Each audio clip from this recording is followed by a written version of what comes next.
சட்டவிரோத குடியேற்றம் இந்தியாவுக்கு ஏன் நெருக்கடி அப்படிங்கிற கேள்வியும் அதனுடைய பின்னணியும் பற்றி இப்போ நம்ம பார்க்கலாம்.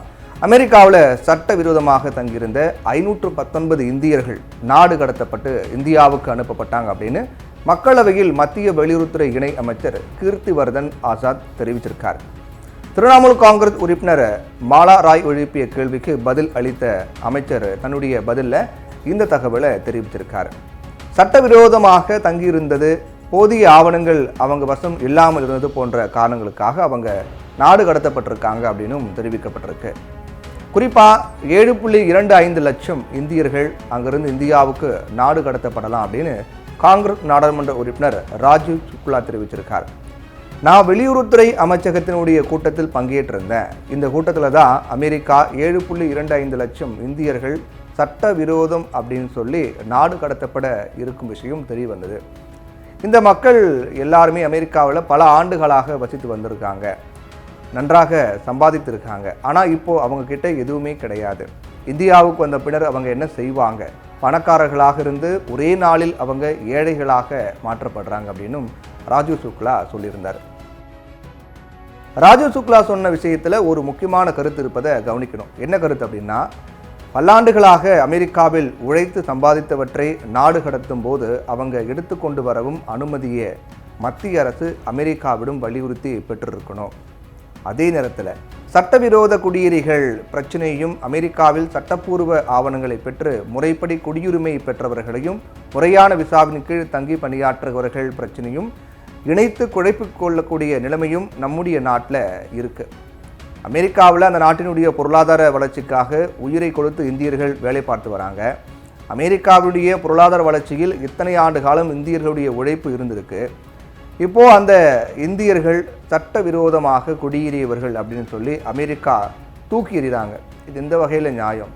அதே போல் இவங்க மூலமாக பெற்ற லாபத்தையும் தூக்கி எறியணும் தானே அப்படின்னு கேள்வி எழுப்புறவர்களையும் தவறான புரிதலில் இருந்து இந்த குழப்பத்தை புரிந்து கொள்ள முடிகிறது.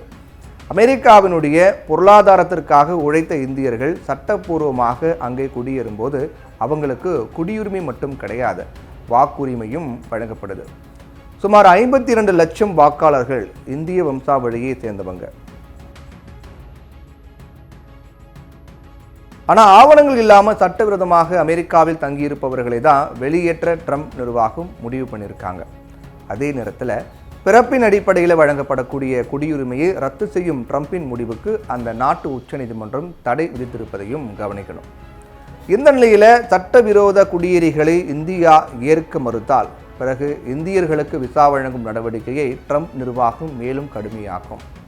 ஒருவேளை இந்தியர்களுக்கு விசா வழங்கப்படுவதே நிறுத்தப்படலாம். அதோட ஆவணம் இல்லாமல் தங்கியிருப்பவர்கள் அவங்க தங்கள் நாட்டில் வாழவே இயலாத நிலை இருப்பதாக நிரூபித்தால் ஒழிய அவங்க அகதிகளாகவும் தங்கியிருக்க சர்வதேச சட்டத்திலும் இடம் கிடையாது. அதோடு அவங்களை ஏற்க மறுத்தால் இந்தியாவில் சொந்த மக்களே வாழ இயலாத ஒரு நிலை ஏற்பட்டிருப்பதாக உலக நாடுகளுக்கு சிக்னல் அனுப்பியதாக மாறிடும். இந்த விஷயத்தில் கொலம்பியாவுக்கு ஏற்பட்ட அனுபவத்தை பார்க்கலாம். முதல்ல இந்த மாதிரி குடியேறிய கொலம்பியர்கள் தான் 2 விமானங்களில் சொந்த நாடுகளுக்கு அனுப்பி வைக்கப்பட்டாங்க. ஆனால் கொலம்பியா நாட்டவர்களை குற்றவாளிகளை போல அமெரிக்கா நடத்தக்கூடாது அப்படின்னு சொன்ன அந்த நாட்டினுடைய அதிபர் கண்டனம் தெரிவிச்சிருந்தார். மேலும் அவர் அமெரிக்காவினுடைய இராணுவ விமானங்கள் கொலம்பியாவில் தரையிறங்கவும் அனுமதி மறுத்தார். இதில் கடுப்பான ட்ரம்ப் அமெரிக்க விமானங்களை தரையிறங்க கொலம்பியா அனுமதி மறுத்துவிட்டது.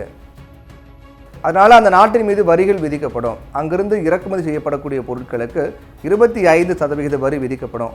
ஒரு வாரத்தில் 50 விழுக்காடு அதிகரிக்கப்படும். கொலம்பியாவினுடைய அரசியல் கட்சி உறுப்பினர்கள், அரசு அதிகாரிகள், அவனுடைய நட்பு நாடுகள், ஆதரவாளர்கள் அமெரிக்காவிற்கு வருவதற்கு பயண தடை விதிக்கப்படும்.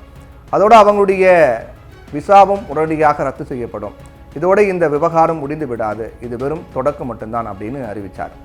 உடனே கொலம்பியா பணிந்துட்டாங்க. அமெரிக்காவில் சட்டவிரோதமாக குடியேறியவர்களை எந்தவித கட்டுப்பாடுகளும் இல்லாமல் நாங்கள் ஏற்றுக்கொள்கின்றோம் அப்படின்னு கொலம்பியா அரசு அறிவித்தாங்க.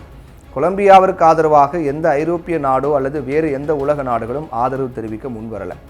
காரணம், சட்டவிரோத குடியேறிகளை வெளியேற்ற எல்லா நாட்டு அரசுகளுக்கும் அதிகாரம் இருக்கிறது என்பதுதான்.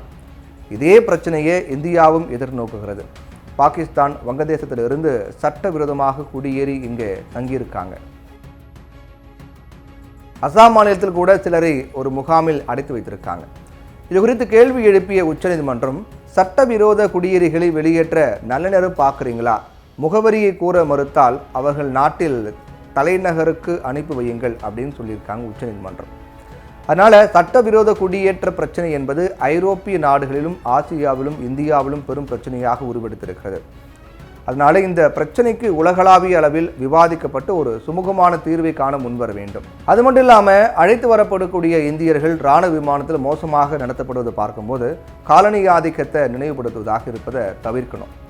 இந்தியர்கள் பல விமானங்கள், இராணுவ விமானங்களில் திரும்ப கொண்டு வரப்படுவதை பற்றிய படங்களை பார்க்கும்போது அந்த நினைவு தான் வருது.